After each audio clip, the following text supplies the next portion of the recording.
I know it is no laughing matter, what I have done. In the beginning, I never thought anyone would take my writing seriously. Netflix has finally shared the first trailer and photos for Bridgerton Season 4, and in this video, we go through all the fresh photos, news, and revealed events in the upcoming season.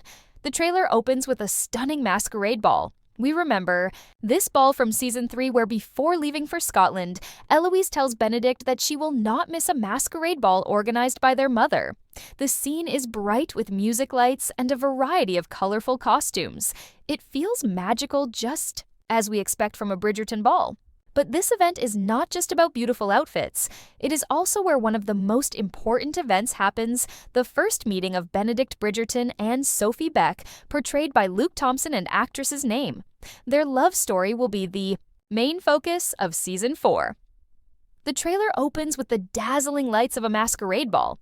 Music plays softly in the background, but the mood quickly shifts from enchanting to electric. We've seen Bridgerton balls before, full of sparkle, grace, and elegance. But this one feels different. There's a tension hiding beneath the gowns and masks. Something, or someone, is about to disrupt the illusion. This isn't just another party, it's a turning point, and at the center of it is Benedict Bridgerton. He's been the charming, artistic Bridgerton brother for 3 seasons, always smiling, always observing, never fully grounded in duty or desire. But this season, Benedict is forced to confront something real. Marriage pressure expectations. Violet Bridgerton, his mother, is watching closely, and so is the entire ton. But what none of them see coming is her. Sophie Beck enters the ball like a ghost in the moonlight. No title, no permission, just a mask, a borrowed dress, and a night she'll never forget. Viewers will immediately notice she's not like the others. She doesn't move with practiced grace. She moves like someone with a secret. And when Benedict sees her, it's not love at first sight. It's curiosity. A moment of escape. A chance to feel something real in a world full of lies. But this isn't just Benedict's story. The trailer cleverly weaves in other familiar faces. Penelope, Colin, Francesca, and even the mysterious absence of Kate. The Bridgerton world is shifting, and the masquerade ball becomes the stage where everything collides: romance, betrayal, identity. Every masked face hides a truth waiting to be revealed. One of the trailer's most powerful scenes flashes quickly. Benedict alone under the stars, and Sophie stepping out of the shadows. Their first words aren't loud. They're whispered. Private. It's not just about chemistry, it's about freedom. Neither of them belong in that world. And that's why the dance that follows feels so intense. It's 2 people escaping, even if just for a moment. But the moment doesn't last. Just as quickly as she appears, Sophie disappears. She runs just like in the original novel. She knows she cannot stay. Her stepmother would punish her. The ton would reject her. And Benedict, he would never find her again. At least not easily. And this is where the real mystery begins. Who is the masked woman? Where did she come from? Why does she feel so familiar, and yet so unreachable? What makes Season 4 different is its decision to place this mystery at the heart of the story. We're not watching courtship the way we did with Daphne or Anthony. We're watching a man search for a ghost, a woman who both does and doesn't exist. And the deeper Benedict falls into this search, the more he begins to question everything about the world he lives in. Meanwhile, the trailer drops clues. Snapshots of Sophie's life before the ball. Her stepmother, Lady Araminta Gunning, is introduced with cold eyes and cruel ambition. Her daughters Rosamond and Posy Lee are dressed for success, but carry their own secrets. And buried in that household, treated like a servant, is Sophie Beck. She cleans, she listens, she obeys. But in her eyes, there's a quiet fire, one that refuses to be put out. We see glimpses of her daily life. Far from the ball, far from Benedict. A different world entirely. But fate doesn't let go that easily. Benedict doesn't forget. And he begins to search. Not just for the masked girl, but for meaning, for truth, for something beyond what the ton expects of him. And this is where the season's emotional power begins to rise. Because this isn't just about love, it's about identity, class, and breaking the rules that hold people apart. But what happens when Benedict finally finds her? What happens when the truth comes out? That the woman he fell for at the masquerade isn't a debutante, but a maid? The trailer hints at the answer, but only barely. A flash of Sophie in a dark uniform, a look of shock on Benedict's face. A kiss, or maybe a goodbye.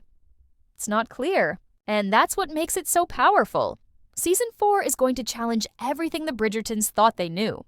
And as the masquerade ends, the masks come off, revealing truths no one is ready for. Benedict can't get her out of his mind. The masked girl from the ball haunts him, not just in memory, but in the questions she left behind. Who was she? Why? Did she run? And why did it feel like in that moment he had finally met someone who saw him? Not as a Bridgerton, not as a gentleman, but simply as a man. The more he searches, the more obsessed he becomes. But this isn't a fairy tale. This is Bridgerton, and love in this world comes with a price. The whispers begin almost immediately about Benedict's strange behavior, his sudden withdrawal from parties, and his refusal to court any of the suitable young women his family presents. Lady Violet grows concerned while Eloise watches with a knowing glance. She of all people understands what it means to want something beyond the rules of society, but even Eloise doesn't know the whole truth. Benedict is searching not for a bride, but for a mystery. Meanwhile, Sophie is trapped in a cruel world. Her stepmother, Lady Araminta, has made it clear she is nothing more than a servant. Her blood may be noble, but her life is not. Every day, she scrubs floors and avoids eye contact, haunted by the memory of the night she let herself dream. The night she was seen, loved, chosen. But dreams don't last in the world of the Gunning household. Sophie's life is filled with harsh words impossible, tasks and stolen moments of silence where she dares to remember the way Benedict looked at her.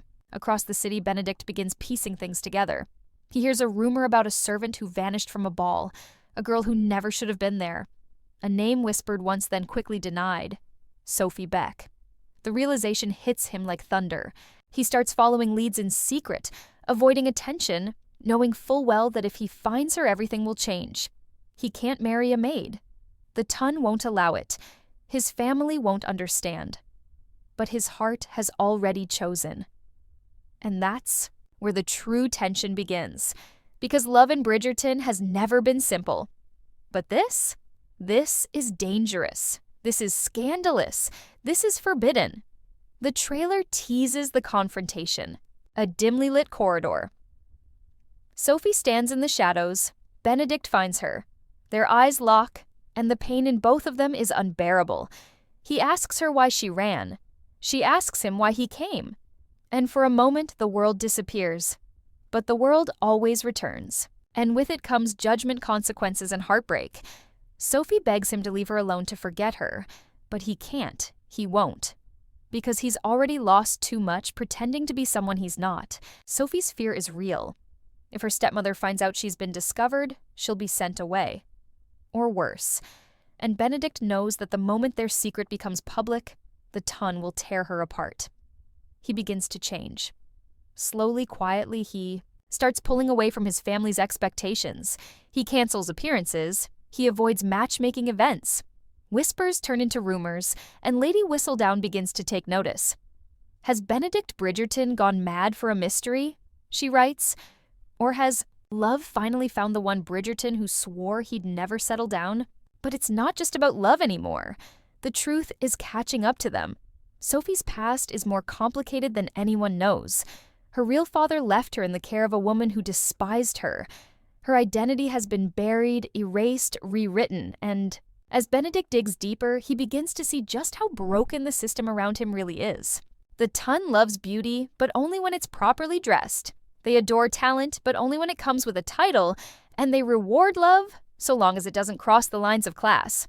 Benedict is ready to burn those lines down. But is Sophie ready to stand beside him when the fire starts? As the trailer builds, it shows us the stakes. A tearful goodbye, a letter torn in half, a confrontation with Violet Bridgerton, who pleads with her son to be careful, a cold glare from Lady Araminta, and finally, Benedict and Sophie standing on opposite sides of a ballroom, watching each other from a distance, pretending not to know the truth. This season isn't just romantic, it's explosive. The masquerade may have started the story, but the truth will end it. And when it does, Bridgerton Season 4 won't just break hearts, it will rewrite the rules of who deserves love.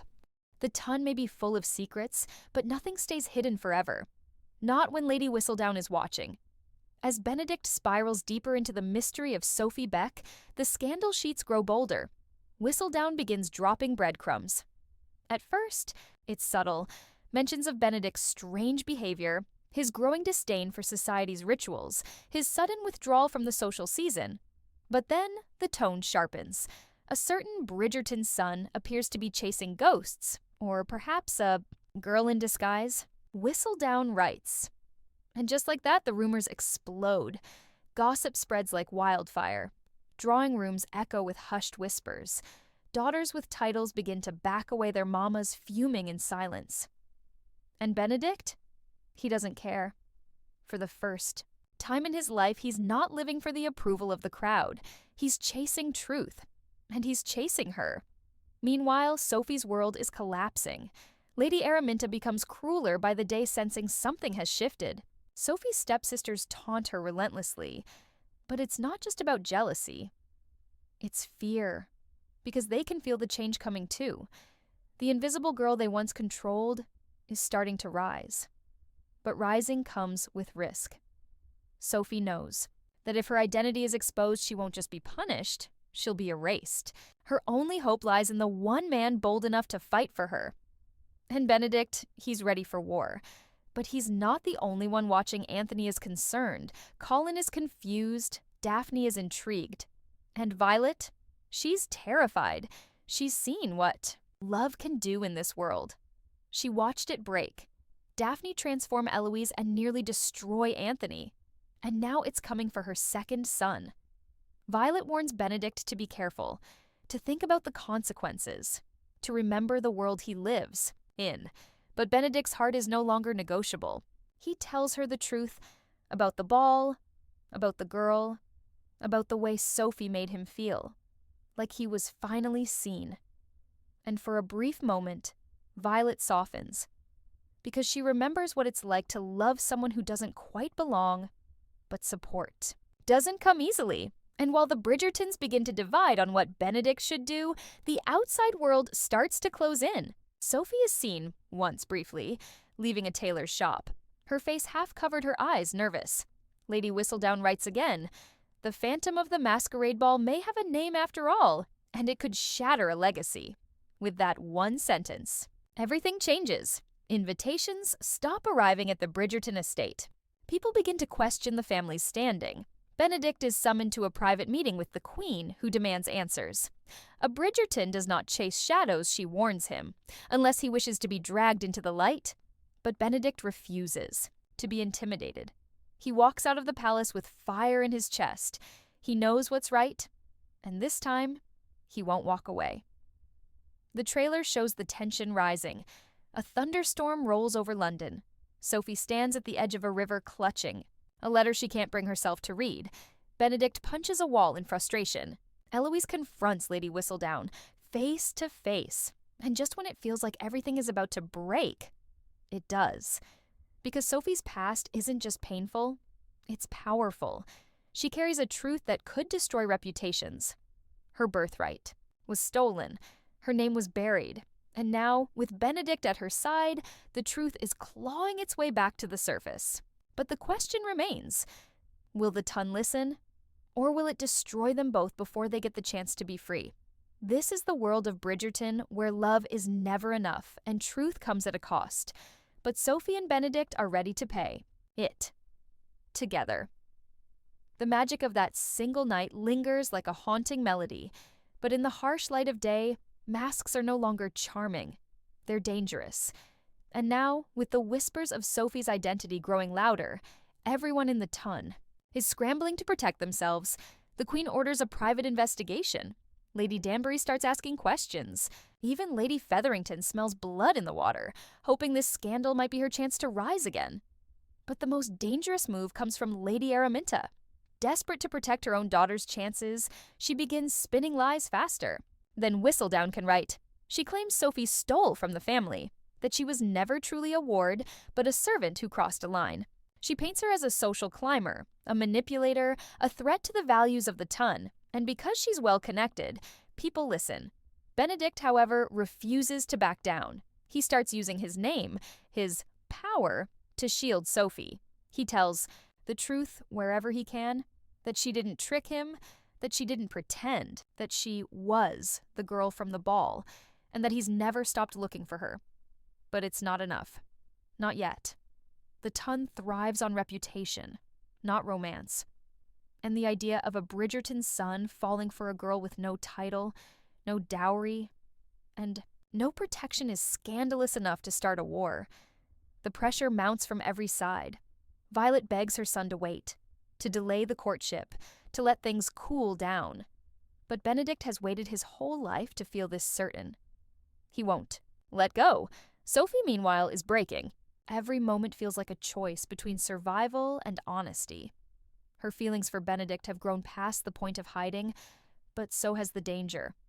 If she accepts his proposal, she'll be at the mercy of a world that wants her gone. If she refuses, she'll lose the only person who's ever truly seen her. The masquerade may be over, but the real masks, the ones worn in daylight in parlors and ballrooms, are still everywhere. And now, even Sophie must wear one. She agrees to meet Benedict in secret, one last time, to tell him everything. Her past, her pain, the truth about her mother, and a secret that even she didn't know, until recently.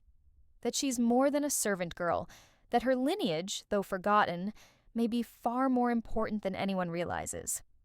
But time is running out. With the Queen's pressure intensifying, the Bridgerton's social position hanging by a thread, and Lady Araminta preparing a final blow that could ruin Sophie forever, the stakes have never been higher. And just when it seems like things might calm, another ball is announced. Another chance for the ton to gather, judge, and destroy. This time, it's not a masquerade.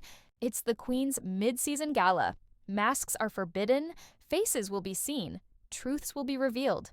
And Sophie, she's going, not because she's ready, but because if she doesn't stand in that ballroom and face the world, someone else will write her story for her. And that cannot happen. Not again. Not this time.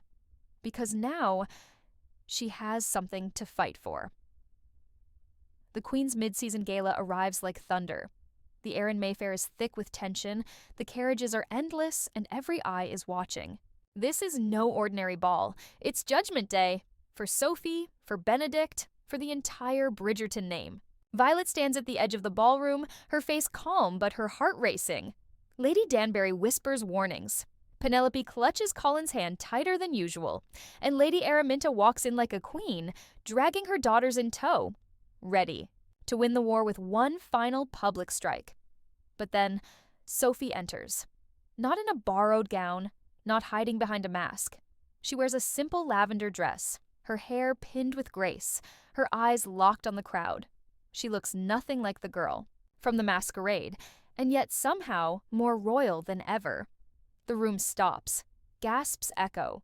She shouldn't be here, and everyone knows it. But Benedict moves first.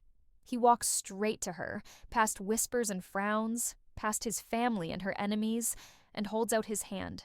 The music starts, and once again, they dance. Only this time, it's not a dream. It's defiance. It's love. It's war. Lady Araminta's voice rises, accusing Sophie of lies, of theft, of being no more than a maid with ambition. But before the Queen can respond, Sophie speaks, calmly, clearly. She tells the truth about her mother, about her father, the late Earl, whose crest she still carries, whose final letters prove she was his child. Illegitimate, yes, but a daughter nonetheless. She shows the papers, the locket, the seal. The Queen demands silence. She studies Sophie, and then she smiles, just slightly, enough to end the whispers in a single glance.